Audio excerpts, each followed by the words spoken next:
Hi, this is Boyd Neal on a very blustery Monday afternoon in Toronto.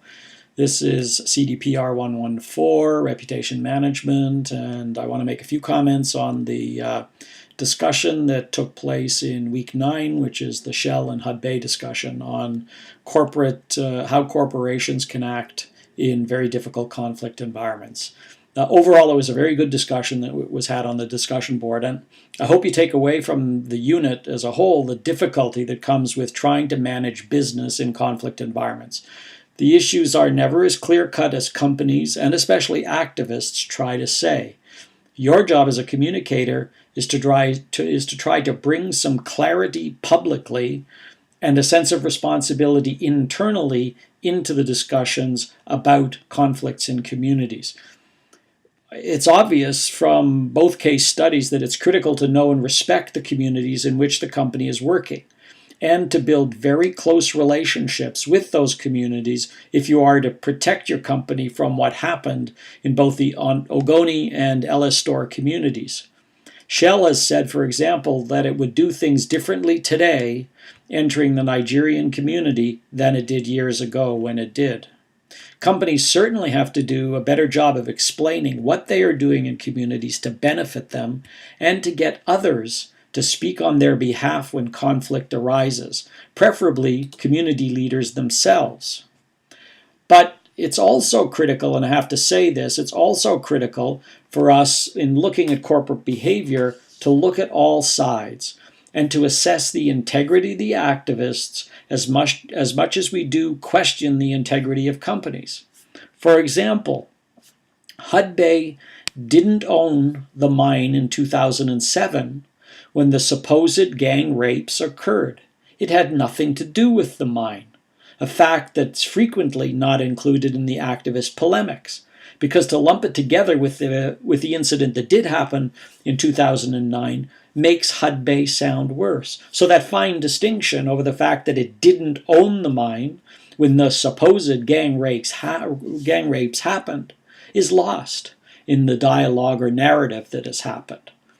No mention is made also, frankly, by the activists and in the activist materials, which I've read thoroughly, that there was a petition signed by more than 70% of the local Ellis-Store community asking the government to intervene to remove the illegal occupants of the land so that construction begins. Now, why would that not be mentioned? Why would that not be recognized? It's not recognized because, first of all, Hudbay hasn't made it a significant enough part of the narrative. It's true, but also it's beneficial for activists not to say that this was the protesters were apparently, from the materials that I've seen, were simply a band of people who had occupied the land, but they weren't representative of the attitude of the whole community. So, the other thing you got to realize when you think about it is Hudbay only owned the mine for 2 years, between 2007 or 3 years, I guess, between 2007 and 2010 when it sold the mine to a Russian company. I suspect the Russian company hasn't resolved the community issues any better and is probably far less concerned about human rights than what Hudbay was. But it only owned the mine for 3 years. And in that time, it built a school, it built a hospital, and it negotiated a settlement with the majority of landowners to get them to agree to move off the land. So who was left was a group of occupants who were negotiating for more. So that's the other side of the story, if you like. As a communicator, you should give some thought to how you would tell this side of the story, because that's what you're going to face when you're responsible for managing an organization's reputation in general. It's not an easy task. You will have to get the narrative out and then let the public decide, or the courts decide, or the government decide, or the community decide whether or not the behavior of the company is appropriate. But don't let activist perspectives color entirely the way in which you view something. Find the truth yourself. Now, how can companies ensure that they are in a better position when it comes to the way in which they manage communities, especially in foreign conflict environments? Well, Lynn Sharp-Payne, who wrote a book called Value Shift, says that companies have to become moral actors. To be able to engage with communities, companies will have to, and she says 6 things, which I'm going to quote for you. They have to manage their own values, practice self-governance, self-evaluation, self-correction, self-improvement. 3, conform activities to generally accepted ethical principles.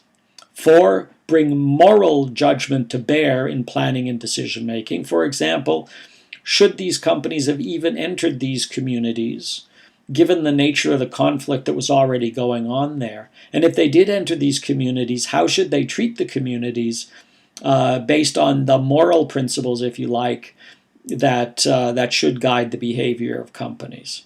The 5th is to accept responsibilities for deeds and misdeeds. And I think that is one of the toughest things for companies to do, and it's not made any easier when activists don't tell the truth about what goes on.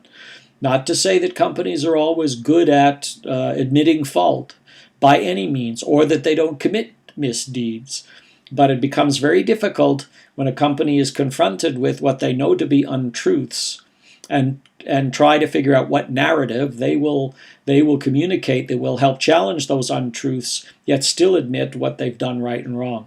And then finally, to seek the 6th way in which the companies can become better moral actors is to seek opportunities to contribute to the communities in which they operate. And I think most companies today are trying to figure that out. Finally, I want to say that, and this is interesting because there was a really good article written by Denise Carpenter, who you'll remember from a few weeks ago, was the woman who came in the case study that we had about the energy utility that had difficulty with its local community. Well, she did an article presentation called "Understanding the Causes of and Solutions to Social Friction," and she says this, quote, "The overwhelming conclusion is that social friction emerges primarily from a lack of faith in the engagement process, rather than qualities inherent to the development itself." So the point is that it's not that companies don't engage in engagement processes. It's that the communities lack faith in those processes, and that's what you as a public relations person, a reputation manager, are going to have to build, is faith in the engagement process that your company is engaged in. And what are the causes of social friction? Not surprisingly, number 1 is a lack of faith in the engagement process. Number 2 is the perception of risk, which is influenced by trust. So in other words, if it's a community that is going to have a hydraulic fracking built in its community, there's concern about risk. And if they don't trust you, then they won't accept the risk.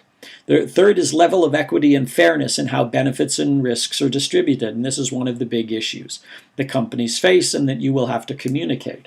That is saying that there may be community royalties paid, but if a mine enters a specific area, but there's always questions about whether or not the size of the royalties is sufficient to balance the profits that were made by the company.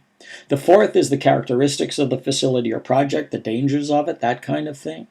The 5th characteristic or 5th cause of social friction is characteristics of community, including the cumulative impact of things that have gone on before. So in other words, in Guatemala, you had a long civil war that took place between the indigenous peoples and the central government in Guatemala.